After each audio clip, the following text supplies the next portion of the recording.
blood creeping up from the heathens. Got will, got fight, got pride, got reason. If they wanna go eat, then you know I'm gon' feed them. If you're coming for me, hope you're ready for a demon. I got eyes in the back of my head, I'm seeing. Take me for granted and you know I'm leaving. I'ma take what's.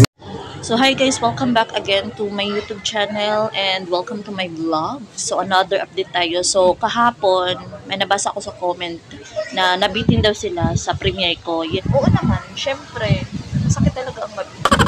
Kaya, pasensya. Yes, of course. Nabitin talaga kayo kasi sobrang liit lang nun.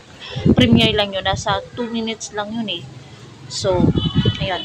So ngayon, update tayo. Second day ng school ni Errol dyan. So, as usual, nandito na naman ako, hatid sundo. So, 1 week yata kami dito sa loob and then by next week yata, I think, sa labas na kami maghihintay. So, 4 na oras yun, guys. Grabe yung 4 na oras na yun, ha. So, ayun. So, ito ba? Nandito lang ako sa likod ng... Nasa likod lang naman ako. Diba? Ayun, sa likod ako ng room. Dito ako kasi peaceful. Hindi maingay. Ayun lang. Alam nyo ba guys? Sobrang peaceful. Sobrang nakaka-refresh yung hangin. Sobrang refreshing talaga yung hangin dito. Alam ba? Parang gusto ko nang matulog. Saan matulog dito? Sayang wala akong mahigaan dito. Yun lang. Guys, so yun guys, kahapon may nahulog na mangga. So nakuha ko yun. Kasi sobrang lakas ng hangin. So ayun mga mangga guys. Diba? Hangin, sobrang hangin. Actually guys, ang ganda ng school na to. Malaki yung school na to eh.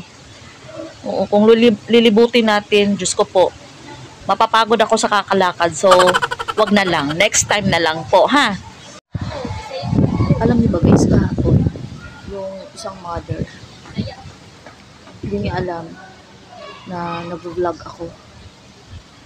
Hindi ko kasi sinabi nag-vlogger ako. Alam niyo ba hapon, talagang nabigla siya kasi nga, ako lang mag-isa dito. Tapos, nag-yaw-yaw-yaw ako. Ayun, parang, isip ko ito parang akong baliw kahapon na nagsasalita mag-isa. So, diba? So, may mga vlogger, kung wala magawa, kung nag-vlog, kinakausap na lang yung phone. So yun, alam niyo naman ako, hindi kasi ako mahilig na sabi ko na vlogger ako. Ano lang, sobrang nakakahambol ko na tao. Char.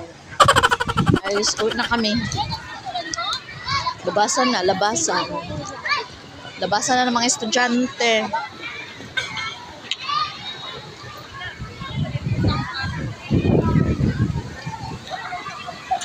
So yun na guys, uwi na kami guys, update lang no?